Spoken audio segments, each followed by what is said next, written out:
Bien sûr, Radio Crypto, les infos crypto, une chrono, mais pas ce matin, les gars. Ce matin, j'ai envie de rentrer un peu plus dans les détails et vous donner ma vision à court terme, évidemment, et à moyen terme, puisqu'il s'est passé pas mal de choses avec la clôture weekly hier. Donc on va regarder tout ça ce matin et prendre un peu plus de hauteur. Le BTC en tout cas il est à 43 700 $, on perd 2,4%. Ethereum qui prend cher, qui est repassé sous la barre des 3000 $, il perd 6%. Crypto Clébar qui se prend une énorme gifle comme leak.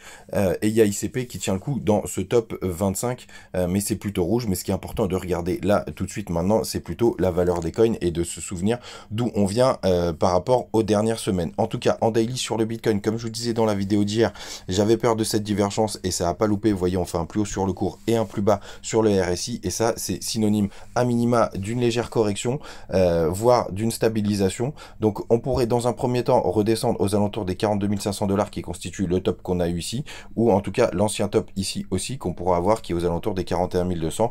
En tout cas les 50% de Fibonacci nous ramènent de cette hausse, nous ramènent aux alentours des 41 000 $. Donc à court terme, petite correction, et c'est normal, on peut pas monter toujours tout droit tout le temps.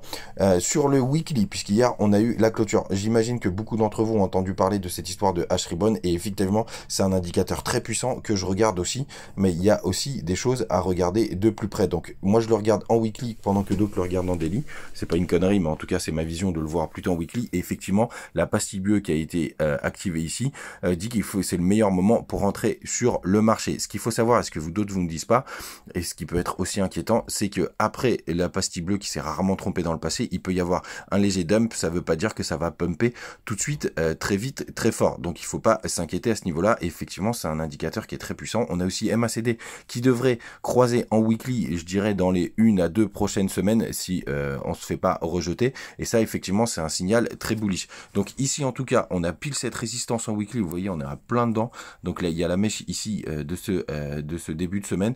Et donc là, le plus logique, effectivement, c'était une correction à ce niveau-là. En tout cas, moi, ce que j'envisage derrière, c'est effectivement une reprise de la hausse qui pourrait nous amener aux alentours de début septembre ici, qui constituerait la zone de rechargement de short. Et c'est une zone qui est très importante puisque beaucoup de traders vont s'amuser à shorter le marché et donc parier à la baisse. C'est un endroit où c'est l'endroit qui peut être vraiment charnière pour la suite des événements, puisqu'ici on pourrait se faire rejeter et repartir sur un vrai dump. Donc ceux qu'on en marre du marché, ce sera le meilleur moment pour sortir, et pour ceux qui y croient, évidemment, ce sera quand même une zone dure à passer où à minima on aura sûrement une petite correction. Voilà, vous avez ma vision un peu plus moyen terme. Je reçois beaucoup de messages de soutien en ce moment. Merci beaucoup. Effectivement, c'est important les likes, c'est important les commentaires, ça me fait toujours plaisir. Mais n'oubliez pas le nerf de la guerre. Si vous voulez vraiment me soutenir, c'est de passer sur YouTube et de vous abonner, mais je continuerai à faire les vidéos sur toutes les autres supports. À demain.